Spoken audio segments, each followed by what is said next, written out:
Bueno, les decía que vamos a hablar un poco más sobre peronismo, de lo que se ha hablado bastante y se habla bastante. Hay un nuevo libro, el de Rodolfo Edwards, que vamos a mostrar ya, con un título de todos los que hay, diría que de los más ocurrentes o novedosos, que es Con el bombo y la palabra. Ahí lo vemos, el libro, ahí vamos a corregir un poco el horizonte. Este libro de Rodolfo salió hace pocos días, el lunes, ¿verdad, Rodolfo? Está en la librería desde el día lunes. Bueno, vos tenés una trayectoria de escritor, de poeta, sí. Crítico literario también. ¿Y este es el primer libro, digamos así, histórico? Sí, el libro de ensayos, digamos, es el primero, claro. O sea, y bueno, obviamente me decías tu condición de peronista, querías dejar también tu legado personal literario. Por supuesto. ¿Por qué Con el bombo y la palabra?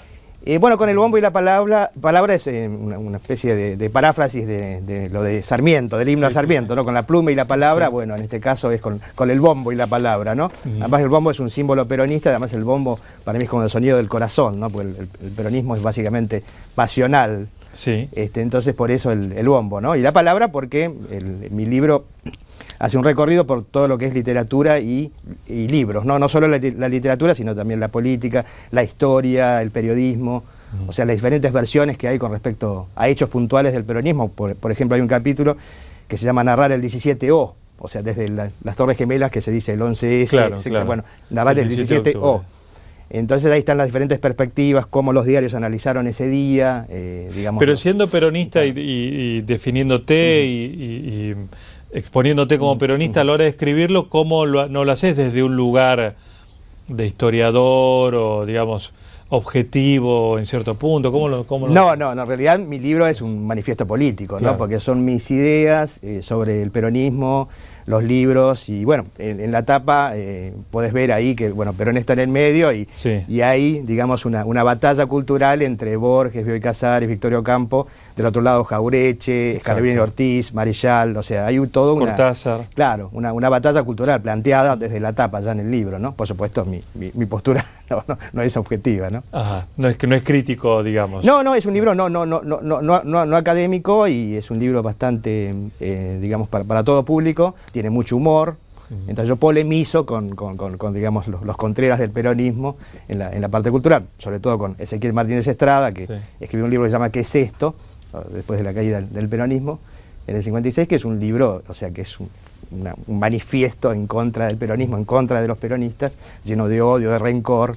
Inclusive Martínez Estrada durante el peronismo estuvo enfermo de psoriasis, tuvo una enfermedad en la piel, ¿no? Y él mismo dijo, con mucho humor, dijo, bueno, tuve peronitis aguda, ¿no? Claro. Pero ahí a él se descarga, es su descargo así de toda la bronca que le tenía el peronismo. Con Sebrelli también en contrapunto. Con Sebrelli también. Claro, el libro es un mosaico de, digamos, declaraciones sobre el peronismo, ¿no? De un lado y del otro, ¿no? Es como una payada entre oponentes. Ayer justamente se cumplieron, creo que 70 años, fueron del golpe del 43.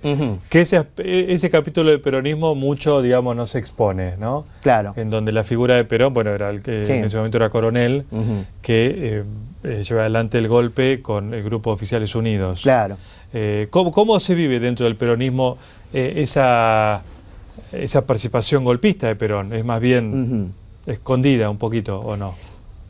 Sí, digamos, ese golpe después permitió el ascenso de Perón, o sea, Perón concentró varios cargos, secretario de Previsión, fue vicepresidente y ministro de Guerra, ¿no? Ministro de Guerra, claro. Entonces ahí construyó poder en esos 2 años él, ¿no? Y después, bueno, se ganó también el odio de sus propios compañeros de armas, ¿no? Porque él se fue como independizando y con las leyes sociales y todo lo demás que promovía desde la Secretaría, fue formando, juntando poder allí, ¿no? Sí. Pero claro, ese aspecto de Perón, el Perón golpista, a veces se lo trata como de disimular, pero bueno. Disimular, claro, pero es parte pero también. Es parte de la historia, de su historia personal, ¿no? Y después hay un capítulo donde hace referencia un poco al relato, ¿no? De tanto que se habla ahora del relato, sobre que todo el mundo tiene su propio relato de Perón. Desde todo, digamos, tiene su opinión formada, a favor o en contra, pero hay casi... Así como la selección, cada cual tiene un técnico, cada argentino parece que tiene una mirada del peronismo, ¿no? Sí. Y sí, porque digamos el peronismo es un fenómeno muy complejo, ¿no? Entonces lo que yo analizo sobre todo en el libro es la mirada de los intelectuales, porque realmente los intelectuales el peronismo le desata una especie de perplejidad, ¿no? Porque no se sabe cómo definirlo. Claro, si porque hay como una dualidad uh-huh. entre peronista e intelectual, ¿no? Como siempre hubo... Claro, desde ya aquella frase, alpargatas sí, libros no, claro. Empezó la gran controversia. ¿Qué pasa? Y el libro es eso justamente, las tensiones entre peronismo y campo cultural y literario, ¿no? Entonces, por supuesto, el peronista siempre en el ámbito intelectual está como o depreciado o desprestigiado, o sea, siempre se asocia, hay como un mito negro que el peronista no puede pensar, claro, o es irracional y todo lo demás. Claro. Entonces, quizás más ahora no tanto, quizás, ¿no? Ahora un poco menos, pero siempre existió ese prejuicio con respecto al pensador del peronismo, ¿no? Siempre existió esa cosa de menospreciarlo, ¿no? Sí. Y hay un capítulo muy interesante al final que es el de la vida por Perón. La vida por Perón. Sí. ¿Qué es esto de dar la vida por el líder? Bueno, mucha gente que creo que estaría estuvo dispuesta a hacerlo, claro. ¿no? Ya es como estar en un, digamos, en un plano que va más allá de lo político, de lo racional, ¿no? Claro. Donde el vínculo es puramente emocional, al punto de encarnar, digamos, una lucha por el líder. Sí, es un capítulo del libro que fue muy doloroso escribirlo, porque bueno, yo recurría a diarios de la época, de las diferentes tendencias del peronismo, el diario Noticias, que era de Montoneros, y bueno, El Caudillo, la revista de la derecha peronista. Entonces, lo que a mí me causó muchísimo dolor es ver que en esas revistas, semana a semana, lo que más abundaban eran fotos de velorios, con chicos muy jóvenes siendo velados por sus familiares y compañeros, ¿no? Entonces estaban dando todos la vida por Perón, por una causa, por otra, pero todos daban la vida por Perón, ¿no? Bien. Y entonces, ¿qué conclusión vos me contabas antes que desde chiquito, digamos, te fueron como, ¿cómo diría?, informando sobre Perón, claro, digamos, sobre peronismo, como te hicieron hincha de un cuadro de fútbol, claro, y también te hicieron peronista. También. Muchas familias que ha pasado esto, claro, ¿no? Que se ha mamado, se ha absorbido. Bueno, la política en general es así, con distintos partidos.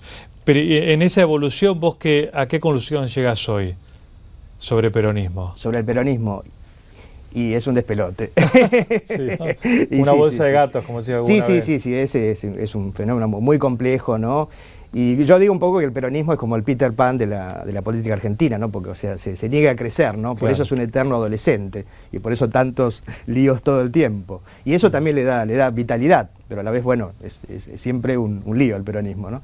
Sí. Pero esa cosa de eterno adolescente lo revitaliza, ¿no? Claro. Y por eso lo mantiene tan vigente, me parece. Y es una figura intocable, digamos, ¿está el país todavía en condiciones de hablar de buena fe, ¿no? Pero digamos de los defectos de nuestros líderes políticos? Porque también hay gente que sencilla dice, no, pero con Perón no te metas, con Evita no te metas, con Alfonsín no te metas, claro, como que son intocables, ¿no? Mira, acá en el libro está analizado sobre todo el tema de las ficciones, que yo le llamo la ficción gorila, ¿no? Sí. Bueno, Borges, Bioy, etcétera, etcétera. De Jorge Asís también en un Jorge momento. Asís ha escrito mucho en su ficción, aparte de sus artículos periodísticos o su blog de todos los días. Él ha escrito ficciones como Los Reventados, que justamente habla de la llegada de Perón a Ezeiza, y también cuentos, cuando el papá le contaba sobre la caída del peronismo, ¿no? Claro, es un cuentito que se llama La Resistencia, que está en el libro de La Manifestación, que justamente el personaje, bueno, el padre es antiperonista y festeja cuando cae Perón. Pero te digo, en el libro están un montón de ficciones que justamente toman la figura de Perón y Evita yo digo para el churrete, ¿no? O sea, se los ataca mucho, se los denigra, y ya excede lo que es la caricatura política, ¿no? Porque caricatura política la tuvieron todos los políticos, pero acá hay un ensañamiento con la cuestión sexual, con cuestiones personales. Claro, de las infidelidades, supuestas infidelidades a Evita. Sí, de todo. O sea, la relación de Perón con las chicas de la UES, etcétera, etcétera. Y hay un montón de novelas, cuentos, tanto del pasado como actuales, que toman esos aspectos del peronismo, pero para parodiarlos, ¿no? Que por ahí son textos que no son tan conocidos, pero yo los analizo acá, ¿no? Y bueno, Borges y Bioy escribieron La Fiesta del Monstruo, que es una infamia total contra el peronismo en el año 47, ¿no? Es un texto que ellos escribieron y lo repartían entre amigos, y lo publicaron recién cuando cae Perón, lo publican en el semanario Marcha en Montevideo. Y ahí, bueno, es toman a los peronistas como una horda de salvajes, competentes manes, violadores, etcétera, etcétera, ¿no? Y ese fue el primer texto así, declaradamente antiperonista por parte de es un cuento, ¿no? Claro. Pero bueno, es un ataque al peronismo muy, muy claro. Muy bien. Bueno, les recordamos entonces la salida del libro Con el bombo y la palabra de Rodolfo Edwards, publicado recién este lunes. Este lunes salió, claro, en todas las librerías del país. Muy bien, gracias por haber venido, Rodolfo, un gusto, y felicitaciones. Un gusto, Juan, muchas gracias.